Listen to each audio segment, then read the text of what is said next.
At my promotion party, my dad suddenly said, "Your raise should go to your sister because she needs it more." My boss, Mark, laughed and replied, "That's funny because she's not getting a single cent." My parents started yelling after hearing that.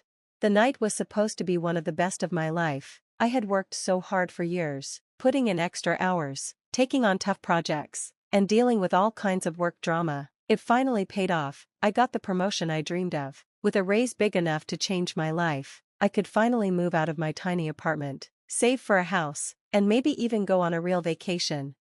My boss, Mark, decided to throw a small party for me at a nice restaurant. It was just a dinner with a few coworkers and my family. I felt proud and wanted my parents to see what I'd achieved, to show them that all the sacrifices were worth it. But the moment my dad spoke, I knew I'd made a huge mistake. We were all sitting at the table, laughing and celebrating. Mark had just made a toast, praising me for working so hard. I was so happy. Then my dad said, "Well, of course, all that extra money is going to your sister. She needs it more than you do."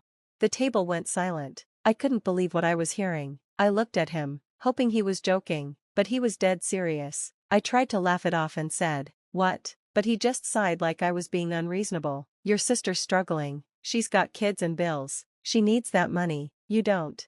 I was frozen in shock while my dad acted like what he said was completely normal. My mom was nodding along like this was just how things were supposed to be. My sister, Catherine, kept her eyes glued to the menu, avoiding me. Mark chuckled, shaking his head. "That's funny because she's not getting a dime." My dad looked confused. "Excuse me?" Mark turned to me and asked, "How much of a raise did you get?" 50%, I answered, my face burning. Mark nodded. "And every single penny of that is yours because you earned it." I don't know what your dad was thinking, but it's your money, and if Catherine needs more money, she can earn it, just like you did. My dad's face went red. "Family helps each other," he said angrily. Mark replied, "Sure, but you don't get to decide what help looks like." That's when my parents exploded. My mom snapped, "You don't get to talk to us like that. We're her parents. She wouldn't be where she is without us." Mark leaned back in his chair. "Really? Because from where I'm sitting, she got here in spite of you." My dad looked like he was going to throw his drink at Mark. Instead, he turned to me and hissed, "You're just going to sit there? After everything we've done for you? You're really going to keep that money while your sister is struggling?" Catherine stayed quiet, like she always did, playing the helpless victim while our parents fought her battles. Suddenly, I realized something. They'd spent years making me feel guilty, making me believe I owed them for doing things parents are supposed to do, like feeding me and putting a roof over my head, and they used that guilt to take from me again and again. I looked at Catherine, and she finally met my eyes. She smirked, and just like that, something inside me snapped. I put my drink down, took a deep breath, and said, "No." The whole table went silent. My dad leaned forward, his face dark. "What did you just say?" I said, "No, I'm not giving her my raise. I earned it, and it's mine." Catherine's eyes went wide, and then she started fake crying. But I need it," she said, her voice shaky. "I can barely make rent. The kids." My dad cut her off and shouted at me, "You heartless little." Mark raised his hand. Watch it." But my dad kept going. "We raised you better than this. You don't just turn your back on family. We gave you everything, and this is how you repay us? By letting your sister suffer?" Mom jumped in. "Of course, you think you got here on your own? You think we didn't make sacrifices for you? We worked hard so you could go to college. Now you have a good job, and suddenly you're too good for us? Too good for your own blood?" Then she crossed her arms and said, "If you don't want to help, fine, but don't expect us to support you anymore." I stared at her, trying to understand what she meant, and then it hit me. She actually thought I needed them, and I just started laughing. I couldn't help it. Years of frustration came out in one loud, bitter laugh. "Support me?" I repeated, shaking my head. "You really think I still need you? You haven't helped me in years. The second I turned 18, you told me I was on my own. I paid for college. I paid my own rent. I built my career without any help from either of you." Dad's face went pale. "That's not true, isn't it?" I snapped. "Back when I was in college, who did you actually help, me or Catherine?" They didn't answer. They didn't have to because I already knew.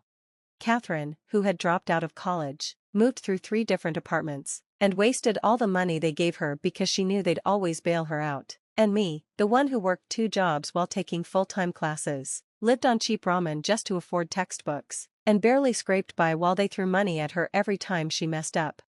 You didn't support me, I said, my voice shaking. You abandoned me, and now that I finally have something of my own, you expect me to just hand it over? Dad clenched his jaw. She has children. And there it was, the same excuse they always used. Catherine had kids, so everyone else had to sacrifice so she could keep living however she wanted. I turned to her, gripping the edge of the table. You had a job before, right? What happened to it? She sniffled, wiping her eyes. It just didn't work out. It didn't work out, I repeated, just like the job before that, and the one before that. More silence. I took a deep breath and leaned back in my chair. I don't care, you are not my responsibility. Catherine's lip trembled, then she exploded. You are such a selfish ... she shouted, slamming her hand on the table. After everything I've been through, you still won't help? My kids are going hungry, and you're sitting here bragging about your stupid job? You don't even have a family. Support me? I asked, shaking my head. You really think I need you? You haven't helped me in years. The moment I turned 18, you told me I was on my own. I paid for college, my rent, and I built my career all by myself. Dad's face turned pale. That's not true, isn't it? I snapped. Back when I was in college, who did you actually help, me or Catherine?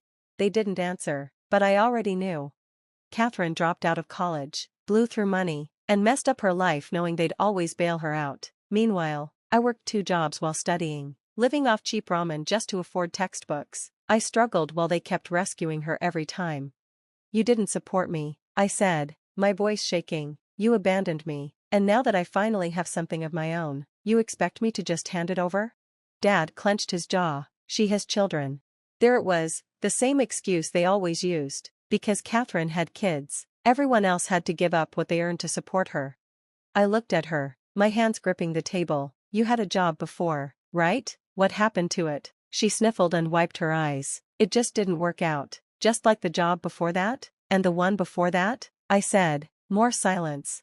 I took a deep breath and leaned back in my chair. I don't care, you are not my responsibility. Catherine's lip trembled, and then she exploded. You are such a selfish ... she yelled, slamming her hand on the table. After everything I've been through, you still won't help? My kids are going hungry, and you're sitting here bragging about your stupid job? You don't even have a family. What do you need the money for? I asked. You're just going to waste it. That was it. I stood up, making a loud noise. The entire restaurant turned to look, but I didn't care. You know what, Catherine? I said, grabbing my purse. Figure it out. And then I walked out. I didn't look back, not when my mom yelled after me, not when my dad slammed his fist on the table, not when Catherine whined about how unfair life was. The funniest part? As I walked out, Mark, my amazing boss, stood up, tossed a $100 bill on the table, and followed me. I stepped into the cold night air, my heart racing, my hands shaking, but feeling lighter than ever. Mark caught up to me, smirking. Hell of a speech. I let out a shaky laugh. You think they'll ever talk to me again? Mark shrugged. Do you even care? I thought about it, and for the first time in my life, I didn't. I should have known it wasn't over. People like my parents and Catherine don't just let things go. For a few days, I ignored the texts, calls, and guilt-tripping voicemails. I blocked my parents and Catherine. I thought that was the end of it. I was wrong. One afternoon, while I was at work, my phone rang. It was my bank. Hi, we're calling to verify a transfer request. I frowned. Transfer request? Yes, a scheduled transfer from your account to Catherine's account. It's a big amount. My blood went cold. I didn't make any transfer. The woman on the line hesitated. It was authorized through your online banking. The login was from a familiar device. That's when I knew. Catherine had somehow gotten into my account. Cancel it, I said quickly. Cancel everything. The woman sighed in relief. Already done. We had a feeling something was off, but we needed to confirm with you. I hung up and stared at my phone, furious. Then another call came in. Blocked number. I picked up, putting it on speaker. What the hell did you do? Catherine's voice shrieked through the phone. You really thought I wouldn't find out? I said. I needed that money, she yelled.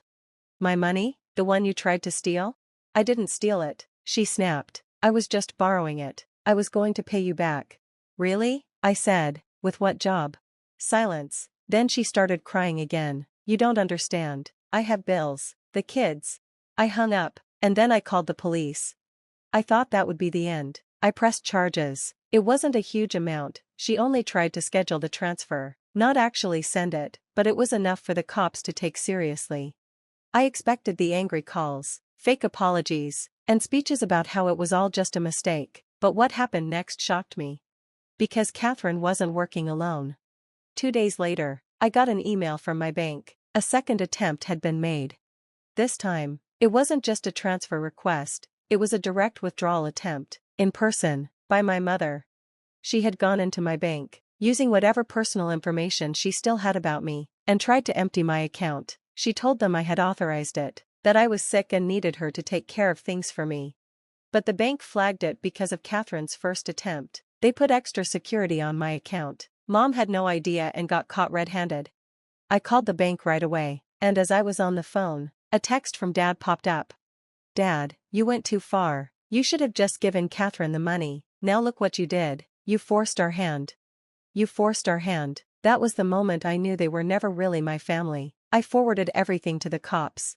The police took it seriously. 2 attempts, one online, one in person. Catherine and my mom were both charged with fraud, attempted theft, and identity theft.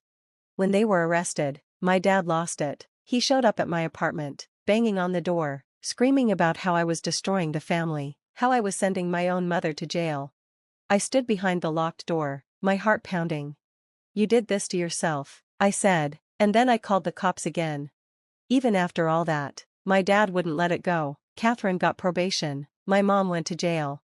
But Dad blamed me, not them, me. He called me every name in the book, telling everyone how selfish and evil I was for letting my own family suffer. At first, I just ignored it, blocked him, blocked anyone who took his side. But then, something interesting happened. A month after my mom got out of jail, I got a message from someone I hadn't spoken to in years, an old family friend. Hey, I heard about what happened. Just wanted to say I always knew they treated you badly. I'm glad you finally stood up for yourself. I was surprised, but before I could respond, they sent another message. Family friend, by the way, do you know about the loan? I was confused. What loan?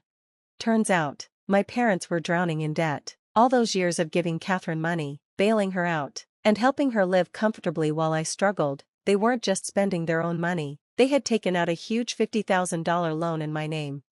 I felt sick. I dug through everything, credit reports, bank history, every bit of paperwork I could find, and there it was. The loan was under my social security number, with my name on it. The signatures were forged. They stole from me again, but this time, there was proof. I gathered everything, every fake signature, every false document, all the evidence of what they did. Then I called a lawyer. The lawsuit that ruined them. My parents thought I wouldn't dare go after them. They were wrong. With my lawyer's help, I filed fraud charges against both of them. I took them to court. When they saw me walk into that courtroom, prepared with documents, lawyers, and all the anger they had caused, they knew they had messed with the wrong person. The case was simple, the evidence was clear. They took out a loan in my name, forged my signature, and used my credit to pay for Catherine's lifestyle. The verdict? They lost. My mom? Back to jail. My dad? Bankrupt. Catherine? Stuck with the debt.